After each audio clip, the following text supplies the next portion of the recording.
Hello दोस्तों, आप सबों का स्वागत है एग्जाम आइडिया के यूट्यूब चैनल पर। मैं राजेंद्र राज आप सबों का स्वागत करता हूं। देखिए, सबसे पहले आज हम लोग पढ़ेंगे गुणनखंड। गुणनखंड में देखिए, सबसे पहले गुणनखंड को हम लोग भाजक भी बोलते हैं। देखिए, इसको डिवाइजर भी बोला जाता है इंग्लिश में। तो देखिए, सबसे पहले मान लीजिए गुणनखंड हमको निकालना बोले तो पता करना होगा कि इसका भाजक कौन कौन सा है। मान लीजिए अगर हम 10 का अगर यदि बोले कि गुणनखंड निकालिए, तो 10 का गुणनखंड निकालने के लिए क्या करेंगे, इसका भाजक पता करेंगे कौन कौन सा इसका भाजक है। तो देखिए, अगर 10 का हम भाजक पता करें तो इसको कौन कौन संख्या इसको डिवाइड कर रहा है, तो देखिए कंप्लीटली डिवाइड करें वही संख्या मेरा गुणनखंड होगा। तो देखिए, अगर यदि हम 1 लिखें तो 1 मेरा 10 को कंप्लीटली डिवाइड कर देगा, फिर 2 भी कर देगा, 3 कर देगा, 5 करेगा, 10 करेगा। तो देखिए, ये चारों संख्या 10 को कंप्लीटली डिवाइड कर रहा है। तो 10 का गुणनखंड अगर यदि हम बोले हैं तो यही चारों है, 1, 2, 5, 10। तो ऐसे ही हम लोग गुणनखंड निकालते हैं। तो देखिए, मान लीजिए अगर हमको 200 का बोला जाए, मान लीजिए 40 का बोला जाए, तो ऐसे ही निकालेंगे 1, 2, 4, 5, 8, 10, 20, 40। तो ये सब मेरा 40 का गुणनखंड हो गया। मतलब भाजकों की कुल संख्या को ही हम लोग गुणनखंड बोलते हैं। जैसे 40 का भाजक कौन कौन सा, अगर भाजकों की कुल संख्या हमको पता है तो वही गुणनखंड हो गया। तो चलिए हम गुणनखंड में आगे आप लोग को बताते हैं कि कैसे गुणनखंड का क्या नियम है, कैसे उसका यूज करके हम लोग और कुछ जैसे निकालना होता है। इसमें गुणनखंड में अधिकतर क्वेश्चन पूछा जाता है इसके कुल गुणनखंडों की संख्या बताइए, या फिर इससे पूछा जाता है कि विषम गुणनखंडों की संख्या बताइए, या सम गुणनखंडों की संख्या बताइए, या अभाज्य गुणनखंडों की संख्या बताइए। तो यही सब इससे क्वेश्चन से आते हैं। इससे ग्रुप डी मतलब रेलवे रहे, एसएससी रहे या बैंकिंग रहे, हर एग्जाम में इससे क्वेश्चन आते हैं। देखिए, सबसे पहले हम लोग इसमें पढ़ना होगा हम लोग को गुणनखंड में। देखिए, सबसे पहले पढ़ेंगे मल्टीपल। मल्टीपल किसको बोला जाता है? मल्टीपल को हम लोग हिंदी में बोलते हैं गुणक। तो गुणक किसको बोलते हैं? तो देखिए, जैसे मान लीजिए हमको 12 का गुणक निकालना, अगर 12 का हम गुणक निकालें तो जैसे ही 12 हो गया तो इसका गुणज को ही गुणक बोला जाता है। जैसे देखिए, अगर 12 का हम गुणज निकालें तो 12 होगा, 24 होगा, 36 होगा, 48 होगा, 60 होगा, ऐसे ही मतलब जाते रहेगा, फिर 72 हो जाएगा। तो इसी को हम लोग बोलते हैं गुणक, मतलब गुणक। तो किसी भी संख्या का अगर मल्टीपल निकालना हो तो उसमें उतना ही ऐड करते जाएंगे। जैसे देखिए, 12 का निकालना हो तो 12, फिर 12 ऐड करेंगे, 24, 24 में फिर 12 ऐड करेंगे, 36, ऐसे ही मतलब उसका जैसे पहाड़ा हम लोग पढ़ते हैं उसी को बोला जाता है गुणज या फिर गुणक। तो देखिए, अब गुणक भी आप लोग समझ गए, अब फैक्टर भी आप लोग को हम समझा दिए। तो देखिए, अगर यदि मान लीजिए हमको फैक्टर जैसे निकालना हो,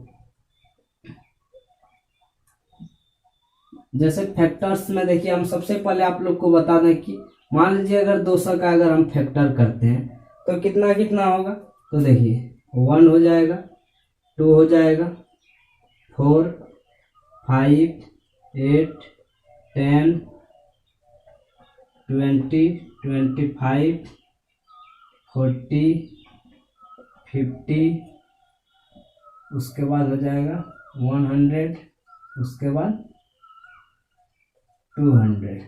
तो देखिए, 200 तक हो जाएगा। 1 होगा, 2 होगा, 4, 5, 8, 10, 20, 25, 40, 50, 100, 1, 200।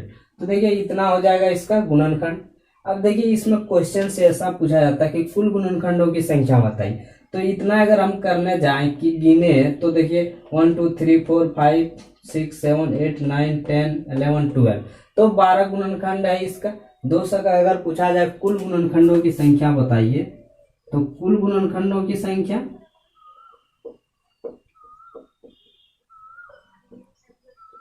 कुल गुणनखंडों की संख्या कितना हो जाएगा, 12 हो जाएगा। तो ऐसे हम लोग निकाल पाएंगे। लेकिन इसमें अगर यदि एग्जाम में इतना करें तो बहुत ही दिक्कत हो जाएगा। तो देखिए इतना करेंगे तो टाइम ही बर्बाद होगा। तो देखिए सबसे पहले हम क्या करेंगे, आसानी से अगर निकालने सीख जाए इसको शॉर्ट से तो कैसे निकालेंगे। तो देखिए सबसे पहले क्या कीजिएगा, इसमें सबसे पहले इसका 200 को अभाज्य गुणनखंड में तोड़ लीजिएगा। प्राइम फैक्टर सबसे पहले इसको कीजिएगा। प्राइम फैक्टर देखिए इस तरह भी कर सकते हैं। मान लीजिए अगर 8 गुना 25 करें तो 200 आ रहा है। तो देखिए 2 का क्यूब मेरा 8 हो गया, उसके बाद 25 भी 5 का स्क्वायर है। तो ऐसे भी निकाल सकते हैं शॉर्ट करके। अगर एग्जाम में जल्दीबाजी में निकालना हो तो ऐसे निकाल पाए, अगर ज्यादा प्रैक्टिस करते हैं तो।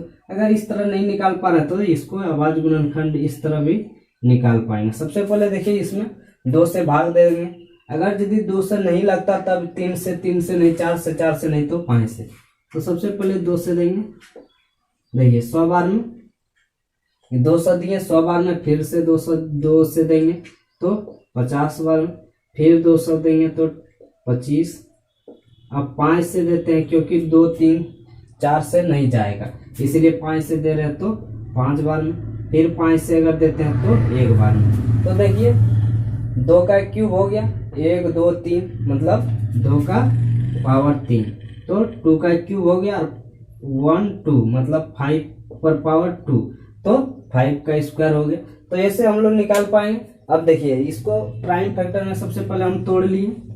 अब देखिए प्राइम फैक्टर में तोड़ने के बाद क्या होगा, देखिए क्या निकाले थे, 2 पर पावर क्यूब और 5 पर पावर स्क्वायर।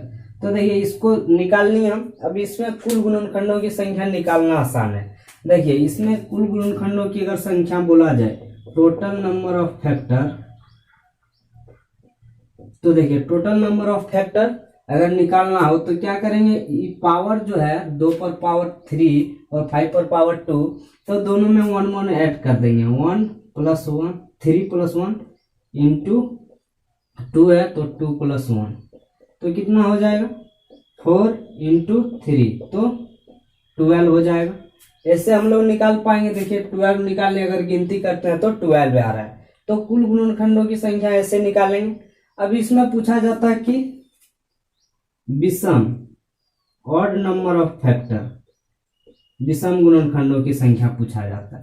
तो इसका अगर विषम गुणनखंड निकालना हो तो सबसे पहले याद रखिएगा कि विषम गुणनखंड निकालना बोले तो सम, जैसे देखिए 2 मेरा सम संख्या, सम और अभाज्य भी है। एक ही ऐसा संख्या है जो सम भी है और अभाज्य भी है। तो देखिए सम संख्या को हम साइड कर देंगे। सबसे पहले अगर विषम बोले तो सम मेरा 2 तो सम है, तो सम संख्या को इसको नहीं लेना है, 2 को मतलब नहीं लेना, सम संख्या नहीं लेना। मान लीजिए 7 भी रहता तो उसको लेते, लेकिन 2 को नहीं लेना, 2 को पूरी हटा देना। तो 5 पर पावर कितना है, 2 है, तो 5 पर पावर 2 है तो 2 में 1 ऐड कर देंगे तो कितना 3 हो जाएगा मेरा ऑड नंबर ऑफ फैक्टर। अब इसमें देखिए पूछा जाता है इवन नंबर ऑफ फैक्टर, जैसे सम संख्याओं का गुणनखंड। तो सम संख्या गुणनखंड निकालने के लिए क्या करेंगे, इवन नंबर ऑफ फैक्टर। तो देखिए इसमें निकालने के लिए क्या करेंगे, सबसे पहले देखेंगे कि सम संख्या जैसे है, मेरे पास सम संख्या है 2, तो सम संख्या पर पावर कितना है, 3 है, तो उसमें 3 को 3 ही रहने देंगे। अगर 3 से हम 3 को हटा देते हैं तो सम संख्या मेरा 2 है, तो उसको हटा देंगे पूरी, तो फिर नहीं निकल पाएगा, इसलिए हम 2 पर पावर 3 रहने देंगे। उसके बाद देखिए 3 यहाँ लिख लेंगे। उसके बाद क्या करेंगे, इंटू करेंगे, 2 जो है 2 में +1 करेंगे। सिर्फ यही सम संख्या में याद रखना है कि सेम लेना है लेकिन इसमें ऐड नहीं करना है, और विषम संख्या में लेना ही नहीं है 2 पर पावर। उसके बाद देखिए टोटल नंबर ऑफ फैक्टर में दोनों लेना है, दोनों में ऐड करना है। तो देखिए 3 × 3 9। अब देखिए सम मतलब इवन नंबर ऑफ फैक्टर और ऑड नंबर ऑफ फैक्टर दोनों को ऐड करते हैं तो टोटल नंबर ऑफ फैक्टर आ जाएगा। अब देखिए यहां तक आप लोग समझ गए। अब देखिए इसमें पूछा जाता है अभाज्य गुणनखंडों की संख्या। देखिए अभाज्य गुणनखंडों की संख्या कैसे निकालेंगे। अभाज्य गुणनखंडों की संख्या निकालने का आसान तरीका, कुछ नहीं करना है, सिर्फ पावर को जोड़ देना। अभाज्य गुणनखंडों की संख्या बोला जाए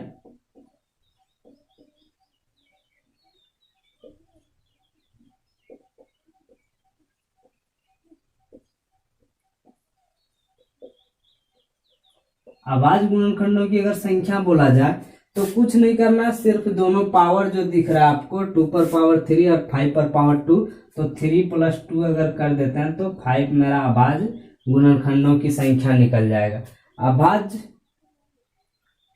अभाज्य गुणनखंडों की संख्या अगर निकालना हो तो 5 हो गया अभाज्य गुणनखंडों की संख्या। अब देखिए इसमें पूछा जाता है ऐसा भाजकों की संख्या कितना है। अभाज्य भाजकों की संख्या तो 2 है, 2 है और 5 है। अभाज्य भाजकों की संख्या अगर पूछा जाए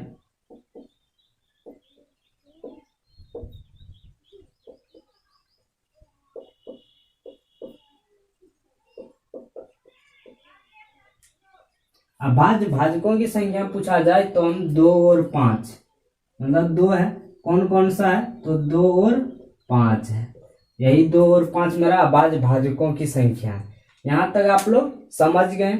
इसमें निकालना सीख गए आप लोग odd number of factor, even number of factor, total number of factor, उसके बाद अभाज्य गुणनखंडों की संख्या, उसके बाद मतलब इसमें अभाज्य भाजकों की संख्या अलग होता है, अभाज्य गुणनखंडों की संख्या अलग होता है। दोनों आप लोग बढ़िया से देखिएगा, कंफ्यूजन में आंसर दूसरा टिक करके नहीं आ जाएगा। अब देखिए इसमें पढ़ना होता है एक सम नंबर ऑफ फैक्टर। जैसे सम नंबर ऑफ फैक्टर अगर करते हैं, जैसे कुल गुणनखंडों का योग करना हो हमको तो कैसे करेंगे।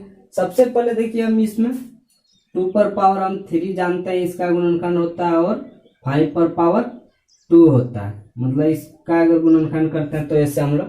अब देखिए इसको इतना करने के बाद देखिए सबसे पहले हम इसमें आप लोग को देखिए ऐसा हम इसको लिख सकते हैं, जैसे 2 पर पावर 0 इंटू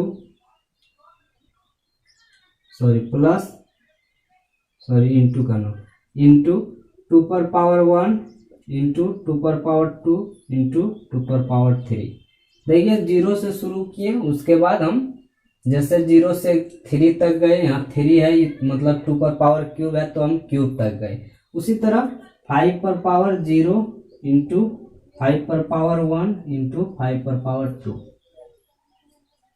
यहाँ तक देखिए हम ऐसे लिख सकते हैं इसको। अब देखिए जैसे ये दोनों को अगर हम मल्टीप्लाई करते हैं तो क्या आएगा। देखिए सबसे पहले देखिए अगर यदि हम किसी भी संख्या पर अगर 0 रहे पावर, जैसे देखिए मान लीजिए n पर पावर अगर 0 रहे तो उसका वैल्यू 1 होता है।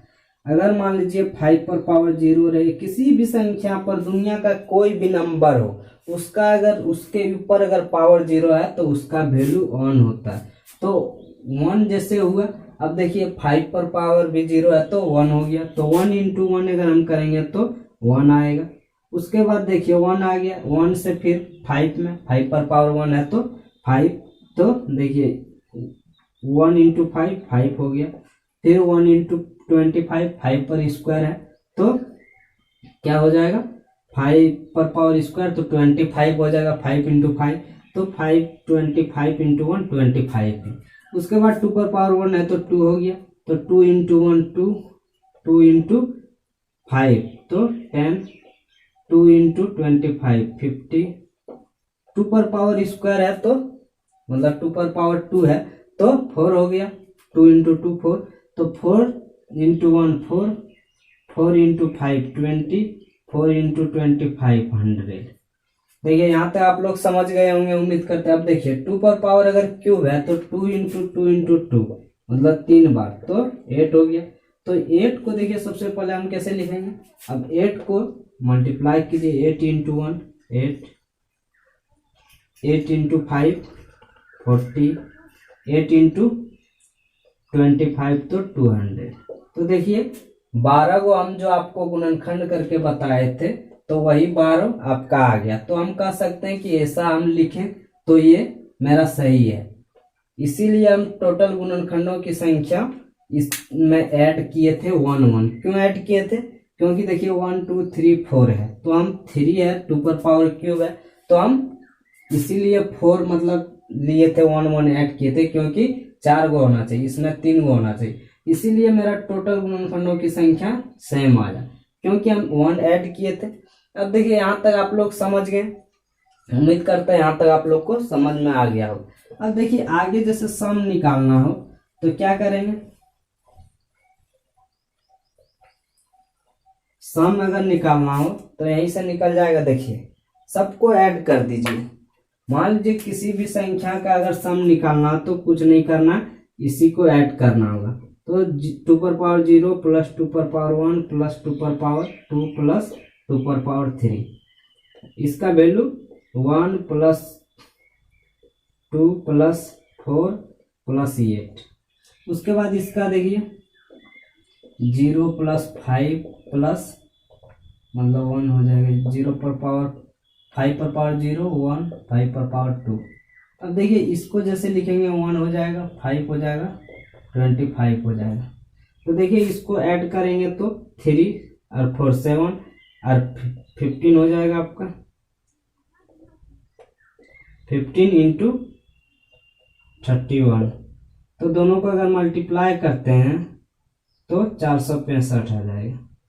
तो देखिए 465 आ गया, मतलब इसका योग अगर बोला जाए कि दोषक के योगों मतलब दोषक के गुणनखंडों का योग निकालें तो दोषक के गुणनखंडों का योग 465 हो जाएगा। तो इस तरह हम लोग मतलब योग भी निकाल पाएंगे। अब इसमें पूछा जाता है कि विषम गुणनखंडों का योग बताइए। तो विषम गुणनखंडों का योग निकालने के लिए क्या करेंगे, कुछ नहीं करना है। इसमें अगर विषम गुणनखंड पूछा जाए तो हम क्या करेंगे, विषम गुणनखंड में सिर्फ 2 को पूरा 2 को हटा देंगे। तो विषम गुणनखंड में देखिए क्या करना होगा, विषम गुणनखंड अगर निकालना पड़े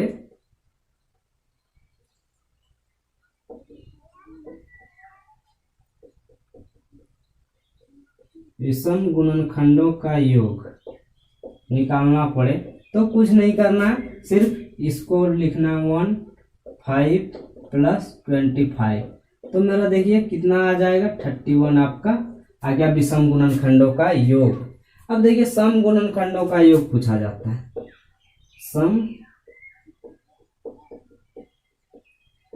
सम गुणनखंडों का योग।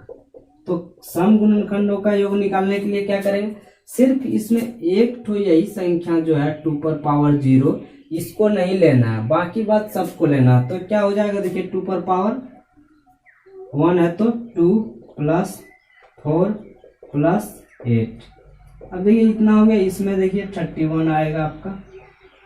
अब देखिए अगर यदि इसको मल्टीप्लाई करते हैं 14 इंटू 31 तो देखिए 14 का 4 चौथिया 42 और ये 43, तो आपका इतना आ जाएगा। अब देखिए जैसे 434 आ गया, सम गुणनखंडों का योग और विषम गुणनखंडों का योग 31 आया। हम आप लोग को पहले बताए थे कि दोनों को अगर ऐड करेंगे तो देखिए मेरा टोटल गुणनखंडों का योग कितना आया था, कुल गुणनखंडों का योग 465 आया था। अब देखिए 465 आया था तो सम गुणनखंडों का योग मेरा 434 आया और विषम गुणनखंडों का योग 31 आया।